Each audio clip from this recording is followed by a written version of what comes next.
آب حیات کون پی کے ہمیشہ کے لیے زندہ رہ سکتا ہے جی؟ آب حیات نام کی کوئی چیز نہیں ہے.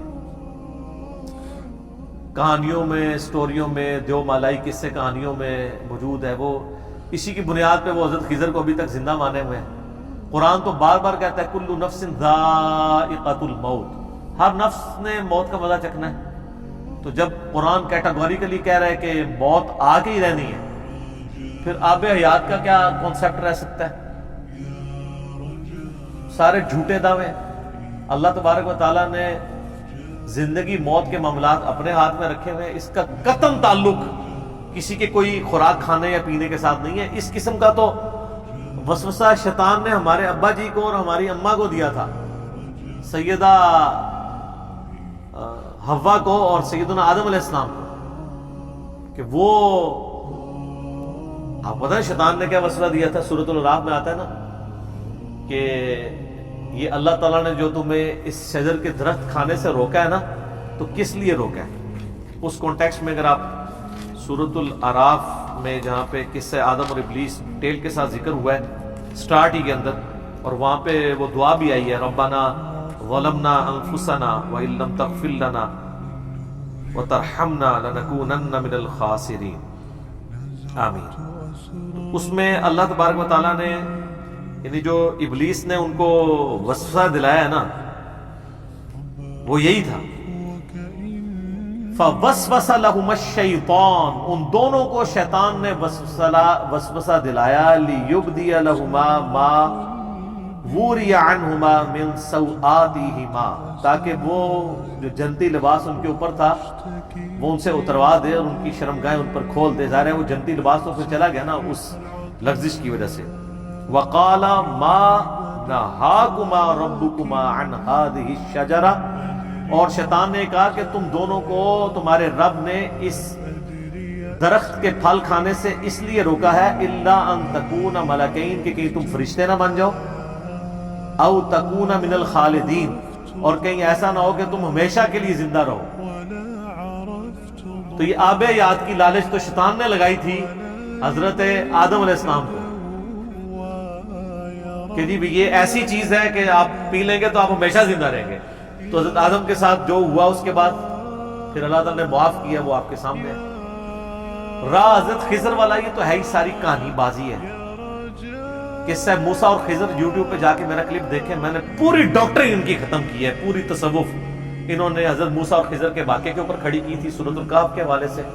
اس میں حضرت خضر کے حوالے سے جتنے ان کے کلیمز ہیں کہ وہ خضر زندہ ہے، لوگوں کو ملتا ہے، قرب قیامت میں دجال کے سامنے جو مرد مومن آئے گا وہ خضر ہوگا،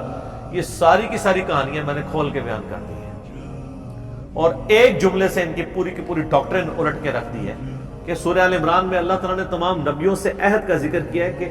جب میں تمہیں نبوت دوں اور رسالت دوں اور تمہاری موجودگی میں کوئی اور پیغمبر آ جائے، تعویل عام میں تو سب کے لیے تھا، تعویل خاص میں نبی الاسلام کے بارے میں، تو تم نے ضرور بھی ضرور اس پیغمبر پہ ایمان لانا ہے اور ان کی دین میں مدد کرنی ہے، اور اس پہ ایک دوسرے پہ گواہ ہو جاؤ، اور میرا بھاری ذمہ اس پہ تم اٹھاتے ہو، اور اس کے بعد اگر تم نے نافرمانی کی تو تم فاسقین میں شمار ہو جاؤ گے. تو اگر حضرت خضر علیہ السلام حضور کے زمانے میں زندہ تھے نعوذ باللہ، اور وہ پیغمبر ہیں، چونکہ غیر پیغمبر ایک پیغمبر کا استاد نہیں ہو سکتا، حضرت موسیٰ کے وہ استاد ہیں قرآن کی روح سے، بخاری مسلم میں ان کا نام بھی ہے. اصل لفظ ہے خاضر، یہ جہاں سے گزرتے تھے صحیح بخاری میں آتا ہے سبزہ اگ جاتا تھا. یہ گنبد خضرا بھی لفظ استعمال کرتے ہیں سبزے کے لیے، اس لیے ان کو خاضر کہا جاتا ہے. جو کہتے ہیں پانیوں پہ حکومت ہے، وہ بھی میں نے واقعہ سنایا تھا، میرے پانی تے بھی حکومت کی کوشش کی تھی، اسی تے میں دسیا سی جناب اسی کی نہیں تھا، سب کہانیاں. اچھا، تو حضرت خضر علیہ السلام کے بارے میں وہ کہتے ہیں انہوں نے آب حیات پیا ہوا ہے تو وہ زندہ ہے. تو بھئی میں نے اس میں کہا تھا کہ نبی علیہ السلام کے زمانے میں اگر وہ زندہ تھے تو قرآن کی روح سے تو ان کو نبی علیہ السلام کی غزوہ بدر میں، احد میں، خندق میں، تبوک کے موقع پر آگے حضور کی مدد کرنی چاہیے تھی، آپ کے سپاہیوں میں شامل ہونا چاہیے تھا. اور اگر وہ نہیں ہوئے ہیں، کسی ضعیف روایت سے بھی ثابت کہ وہ کبھی آئے ہوں یا آپ پہ ایمان لائے ہوں سامنے آ کے صحابہ کی موجودگی میں. بھئی حضرت جبرائیل اگر انسانی شکل میں آ سکتے ہیں تو حضرت خضر نہیں تھے آ سکتے؟ تو قرآن کی روح سے تو ان کی نبوت اور سب کچھ چھن چکے ہیں، تو آپ ان کے بارے میں اتنا بڑا فتویٰ لگانے لگے ہیں، وہ ہے ہی نہیں تھے. حضرت موسیٰ کے زمانے میں تھے، واللہ عالم وہ پیغمبر تھے یا کوئی فرشتہ تھا، فرشتوں کا پیغمبر تھا جو انسانی شکل میں آیا تھا حضرت موسیٰ علیہ السلام کو مسئلہ تقدیر سمجھانے کے لیے، دیٹس آل۔ اور مسلم شریف سے جو پیش کرتے ہیں نا قرب قیامت میں جو ایک دجال کے سامنے مومن کھڑا ہو جائے گا، اس میں آگے الفاظ ہیں، وہ راوی کہتا ہے کہا جاتا ہے وہ حضرت خضر ہے، سند کوئی نہیں، کہا جاتا ہے یعنی سن سنا کے سننی، روایتیں مشہور، یہ بھی جی آب حیات پی لی حضرت خضر کو اب موت ہی نہیں آنی ہے۔ اور کتنے لوگ ہیں پوری پوری زندگی وہ پھر نا چلت پھرت بھی کرتے رہے ہیں ہمارے بزرگوں میں سے نا، بزرگ میں عزت کے معنوں میں نہیں کہہ رہا، پرانے ہونے کے معنوں میں کہہ رہا ہوں، کہ وہ آب حیات کی تلاش میں پھرتے رہے، ہمیں کہیں سے آب حیات مل جائے تو ہم پی لیں تو ہم کبھی نہیں مریں گے۔ سر آپ کے ابا جی کو آب حیات کی لالچ سورہ الاعراف میں نے آیت پڑھ دی تھی شیطان نے، تو پھر ان کو کس آزمائش سے گزرنا پڑا اور اس کے بعد ہمیں بھی آج تک گزرنا پڑ رہا ہے۔ تو آپ بھی مہربانی کریں یہ آب حیات کی تلاش چھوڑ دیں، موت کو کوئی نہیں ٹال سکتا، کوئی زندگی کسی کی لمبی نہیں کر سکتا، کوئی زندگی کسی کی کام نہیں کر سکتا، یہ اللہ کے فیصلے ہیں۔ سورہ نساء میں ہے تم اپنے آپ کو مضبوط قلعوں میں بھی بند کر لو نا، موت تمہیں وہاں پہ بھی آ کے رہے گی۔ سورہ آل عمران میں ہے کہ غزوہ احد کے بعد کئی منافقین نے کہا کہ ہم نے اپنے بھائیوں کو منع کیا تھا کہ جنگ میں نہ جاؤ ورنہ مارے جاؤ گے۔ اللہ تعالیٰ فرماتا ہے کہ اگر ان کی موت لکھی ہوتی تو یہ خود بخود اپنی مقتل گاہوں کی طرف کھینچے چلے آتے، ان کی موت نہیں تھی نا، تو اس لیے یہ آئے نہیں، ورنہ تو اللہ تبارک و تعالیٰ جس کو موت دینی ہے وہ اس کی موت کوئی روک نہیں سکتا، اور جس کو اللہ تعالیٰ نے بڑی بڑی آزمائشوں سے گزار کے بھی زندہ رکھنا ہے اس کو کوئی موت نہیں دے سکتا۔ حضرت خالد بن ولید 100 سے زیادہ جنگوں میں شریک ہوئے ہیں، اور وہ سر چھوٹی موٹی جنگیں نہیں ہیں، دنیا کی سپر پاورز کے خلاف، رومنز اور پرشینز کے خلاف 100 بیٹل فیلڈز، اور وہ فرمایا کرتے تھے میرے جسم میں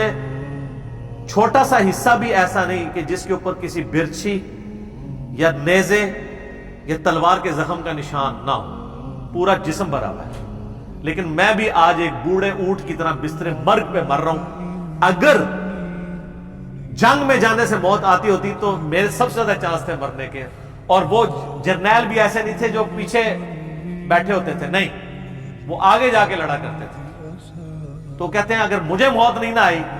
میں نے موت کو خود تلاش کیا ہے جنگوں میں، شہادت کی موت، لیکن آج میں ایک بوڑھے اونٹ کی طرح بستر مرگ پہ مر رہا ہوں۔ اور یہ ان کے عربی کے اشعار آج بھی ان کی قبر کے اوپر وہ جو احاطہ بنا ہے نا اس دیوار پہ یہ اشعار ان کے لکھے ہوئے ہیں جو انہوں نے اشعار کہے تھے۔ میرا خیال ہے یہ قیامت تک کے لیے نشان عبرت ہے یہ چیز لوگوں کے لیے کہ زندگی موت کس کے ہاتھ میں ہے؟ اللہ کے ہاتھ میں۔ آب حیات سے کچھ نہیں ہو سکتا، یہ ذہن میں رکھیں۔ اور حضرت خضر نے کوئی آب حیات نہیں پیا تھا، یہ سب کی سب سٹوریاں ہیں، کہانیاں ہیں، دیو مالائی قصے کہانیاں ہیں جس کو آپ جو ہے وہ سنیں اور محظوظ ہوں۔